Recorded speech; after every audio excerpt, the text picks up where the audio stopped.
Il est 18h, bienvenue si vous nous rejoignez à l'instant sur Europe 1 et sur CNews. On va développer les grands titres de l'actualité, mais j'aimerais tout de suite qu'on revienne sur cette folle histoire qui secoue l'équipe féminine du PSG. Aminata Diallo, l'une des grandes joueuses du club, est toujours en garde à vue. Elle est suspectée d'avoir commandité l'agression jeudi dernier de sa camarade et coéquipière Keira Amraoui. Une deuxième personne est en garde à vue. On fait le point tout de suite sur cette affaire avec Jean-François Pérez. Eh bien, les faits remontent à jeudi dernier. Après un dîner en commun avec les autres joueuses du PSG, Aminata Diallo ramène Keira Amraoui chez elle, dans les Yvelines. Diallo est au volant quand une voiture leur barre la route. Deux hommes cagoulés surgissent. Ils forcent Amraoui à sortir du véhicule. Ils la frappent violemment, aux jambes, à plusieurs reprises, avec une barre de fer, avant de prendre la fuite sans rien emporter. Diallo a, semble-t-il, été épargnée. Elle est indemne. Amraoui se rend à l'hôpital où on lui pose des points de suture. Les deux joueuses du PSG ont beau afficher leur complicité sur les réseaux sociaux, elles se disputent la même place sur le terrain à Paris en équipe de France. L'hypothèse d'un guet-apens du clan Diallo visant à nuire à la carrière d'Amraoui est la piste privilégiée par les enquêteurs. C'est pour cela que depuis hier matin, Aminata Diallo est en garde à vue à Versailles. Une deuxième personne, un homme qui purge actuellement une peine de prison à Lyon, l'est également. Il est soupçonné d'avoir préparé l'agression. Le Paris Saint-Germain, très ennuyé par cette affaire, a tout simplement annulé la conférence de presse prévue demain avant un match important dimanche à Lyon. Alors c'est une affaire absolument incroyable. Alors je rappelais effectivement cette rivalité entre deux patineuses américaines à l'époque, ça en fait un film. Mais là dans le monde du football féminin, c'est une première, Karim Zerebi. On attend, l'enquête est en cours, mais la garde à vue a été prolongée. Ah oui, ce serait évidemment une première de voir que des coéquipières que régleraient des comptes de cette manière. Avec la plus grande violence et en plus à l'évidence Keira Amraoui que cette agression est là pour mettre à mal sa condition de footballeuse. Donc elle est frappée aux jambes, rien n'est volé, on veut l'empêcher de jouer au football, de pratiquer son sport au plus haut niveau, puisque on a des filles, des femmes aujourd'hui qui en vivent, c'est le football professionnel, Coupe d'Europe, Coupe du Monde et autres. C'est une rivalité entre les deux joueuses. Il y en a une qui est en garde à vue. Apparemment, il y a un commanditaire. Alors là aussi, c'est quand même un peu loufoque qui aurait donné le go de la prison. Ça veut dire que d'une prison, il arrive à commander ce qui se passe à l'extérieur. Donc là aussi, ça veut dire téléphone et autres. Bon, c'est une affaire qui mérite d'être élucidée en totalité, à la fois dans la connivence qui pourrait être celle de Diallo sur l'agression de sa coéquipière, et puis de mettre le clair sur que ce commanditaire dans une prison de Lyon qui aurait donné instruction et qui aurait permis cette agression. Donc il faut vraiment faire le clair, et là aussi, je veux dire, ça montre quand même dans quel monde on vit, quoi, je veux dire. Donc c'est quand même très symptomatique quand on parle de délitement, quand on parle de ces fractures, de ces comportements qui sont d'une violence inouïe, presque banalisée. Donc je suis en concurrence avec toi, nous sommes des footballeuses, donc au plus haut niveau pour l'équipe de France et autres. Ben, puisque tu risques de prendre ma place, je vais te faire casser les jambes. Bon. Donc, mais où on va Céline Pina ?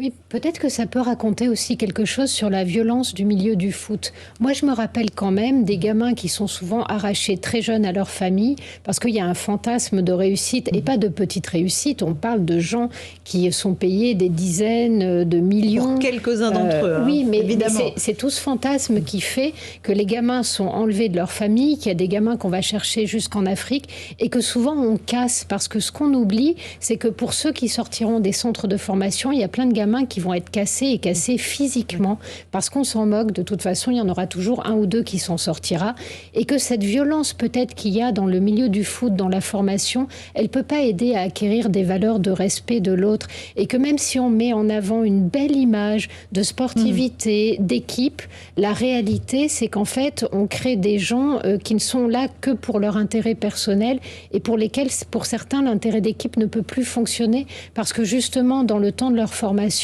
on les a pas forcément bien traités. Peut-être que ça gagnerait aussi de regarder un petit peu ce qui se passe dans le milieu du foot. Moi, je suis très souvent choquée. Il faut entendre les gens qui ont été considérés, qui ont été cassés dans ce milieu-là, et voir le cynisme avec lequel on traite les enfants et les jeunes en formation. C'est peut-être pas ce qui est au cœur de cette histoire-là. C'est plus une rivalité, a priori, Alexandre Devecchio.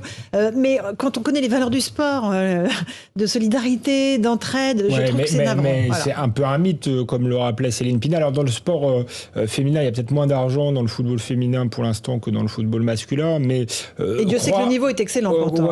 C'est pas ce que je ne mettais pas en cause le niveau. Mais moi je vous le dis quand même. Mais de fait, il y a moins d'argent, moins d'enjeux.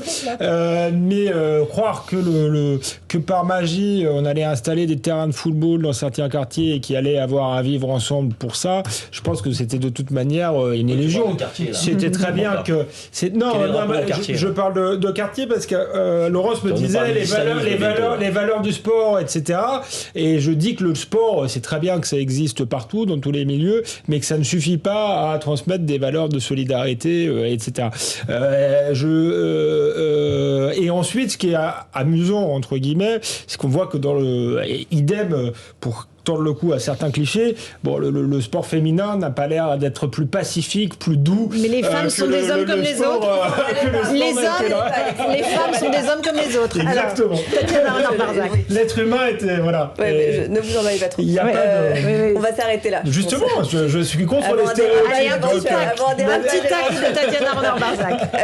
Ça fait penser à Éric Zemmour qui considère que les femmes ne sont pas forcément faites pour jouer au foot. Arrêtez d'être obsédée par Éric Zemmour, Tatiana. On parle de foot là. Oui, mais non, ce que je voulais dire, c'est pas tous en même temps. Les mêmes défauts que les hommes. C'était mon tacle. C'est vrai que c'est très triste et très dommageable de voir un sport qui plus est féminin, si je veux rajouter quelque chose, une petite couche là, qui va comme ça à l'encontre de ses valeurs.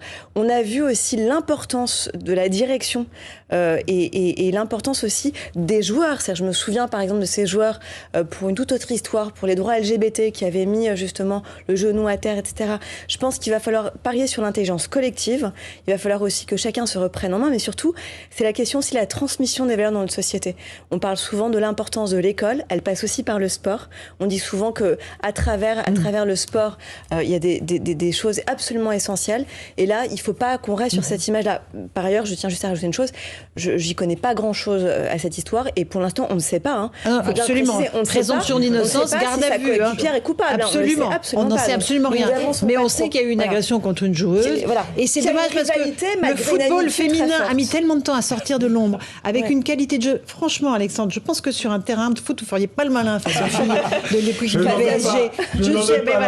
Et je trouve que cette affaire, elle ternit un peu les choses. Alors Karim, et après Céline Pina. Je confirme la qualité du football féminin. Moi, j'ai été un centre de formation, j'ai été stagiaire professionnel, je connais un petit peu le football. J'ai vécu ce que Céline évoquait, puisque j'ai quitté mon Avignon natal pour aller à Rouen, en Normandie, faire 1000 km à 15 ans, donc pour intégrer un centre de formation. Et il est vrai, pour revenir sur ce que disait Céline, que je pense qu'on pourrait insister un peu plus sur la formation citoyenne. Former des footballeurs professionnels, c'est bien. Former des citoyens, c'est peut-être aussi bien, peut-être mieux. Parce que quand vous êtes 30 en centre de formation, il y en a 4, 5 qui deviennent des professionnels et les autres doivent trouver leur place dans la société. Et s'ils ne la trouvent pas, parfois, sur la santé mentale, sur la psychologie, sur les comportements, il peut y avoir des déceptions et des désenchantements qui sont colossaux. Donc oui, il faut travailler sur cette question-là. Donc absolument. Après, le football aujourd'hui, pour évoquer ce que disait Alexandre, c'est vécu aussi comme un ascenseur social, le sport professionnel et le football en particulier. Donc vous avez sur le bord des terrains de gamins qui jouent au football des parents qui sont hystériques, qui sont d'une violence inouïe. Donc quand leur gamin perd un ballon ou quand il n'est pas titulaire par l'éducateur qui gère l'équipe. Donc il y a des conflits, il y a des mots, il y a des gestes, il y a des agressions, il y a de l'agressivité permanente. Donc oui, on devient fou avec ce sport de haut niveau qui starise les joueurs, qui leur permet d'avoir des salaires colossaux. Donc quand vous avez 20 ans, 22 ans, un Mbappé aujourd'hui, c'est 800 000 euros par mois sans les contrats publicitaires. Donc vous imaginez ce que ça peut représenter. Non, mais je termine en disant que malgré tout, il faut développer le sport à l'école. Il faut développer le sport dans les quartiers, partout en France, dans les zones rurales et tout. Parce que le sport, c'est quand même des vertus aussi extraordinaires au-delà de cette starisation et de cette professionnalisation négative. Céline Pina, vous avez la parole. Un vrai problème. Prenons par exemple le cas de Karim Benzema, qui a été porté au nu. Ce qu'on nous a montré, c'est que parce que la personne était excellente sur un terrain de foot, ce que je ne nie pas, il n'avait pas de compte à rendre sur la manière dont il a traité un de ses coéquipiers. Et on a réintégré cet homme-là dans une équipe, alors que se comporter comme ça à l'égard d'un de ses coéquipiers, PSG est juste scandaleux. Il n'est pas encore jugé, Céline. Non, mais je ne suis pas l'avocat de Benzema, mais le 24 novembre, il y a un jugement qui va tomber. Donc là aussi, ne faisons pas la justice sur un plateau télé, attendons que la justice statue. Peut-être qu'il sera relaxé, Benzema. En l'occurrence, il ne plaide pas son innocence, c'est-à-dire que les faits sont établis et c'est là-dessus que les choses vont être jugées. Et ce sont des faits quand même qui sont suffisamment choquants pour qu'on se dise il méritait sa suspension. Et en tout cas, me semble que, quoi qu'il arrive, quel que soit le jugement, il sera maintenu en équipe. Le Graet, le président de la Fédération française de football, a dit que quel que soit le jugement, Benzema sera en équipe de France. Donc, vous avez des députés qui siègent à l'Assemblée nationale qui sont mis en examen ou qui ont été condamnés. C'est très clair. Donc Manuel Valls, qui voulait exclure Benzema, aurait mieux fait de s'occuper de sa majorité. Tu nous dis il faut développer le sport parce que le sport, c'est quelque chose de moral, ça apprend le respect, etc. Et on a cet exemple-là qui est exactement le contraire de tout ce qui est dit. Cet exemple-là, il montre qu'au contraire, à partir du moment où on a la réussite, on peut se comporter comme on veut, on n'a de compte à rendre à personne. Donc, c'est pas le cas dans cette histoire. Le contraire Je crois que c'est pas exactement ce qui est en jeu dans l'histoire qu'on évoque de ces deux joueuses, de cette rivalité a priori entre ces deux joueuses. En fait, ça veut dire que tous les moyens, qu'à partir du moment où on réussit, presque tous les moyens sont autorisés. Chez des gens faibles, ça peut donner ce basculement-là. Alors, Alexandre Devecchio. Non, je vois avec un petit sourire en coin. Je suis d'accord avec ce qui a été dit. Non, je ne sais pas ce qui est en cause là. Franchement, il va falloir que l'affaire se déroule. Oui. C'est vrai on compare ça à l'histoire de... C'était en 94, avant les JO d'hiver, Tonya Harding, Nancy Kerrigan. Et il y avait aussi presque une opposition. Ça avait fait un excellent film d'ailleurs. Il y avait presque une opposition sociale entre les deux parce que l'une était la petite princesse de l'Amérique et l'autre avait été dans une Amérique un peu de prolétaire, était moins gracieuse aussi sur la glace et le film montrait aussi le choc des égos là, parce qu'au-delà du fait de vouloir gagner, de parvenir, il y avait une rivalité qui était devenue obsessionnelle et la psychologie joue sans doute aussi là-dedans, mais il va falloir en savoir un peu plus. Mais là, ce qui est surprenant, c'est que là, les deux jeunes femmes du PSG sont amies. Elles partent en vacances ensemble. Prétendaient être amies. Et là, ce qui est surprenant, c'est que l'agression a eu lieu en présence de celle qui est suspectée. Qui est en garde à vue, en tout cas. Moi, j'espère que Diallo n'y est pour rien, très franchement, parce que ce serait renvoyer une image détestable de l'amitié entre deux joueuses de football de très bon niveau, dans un grand club, qui joue en équipe nationale en plus. C'est un message qui est dramatique.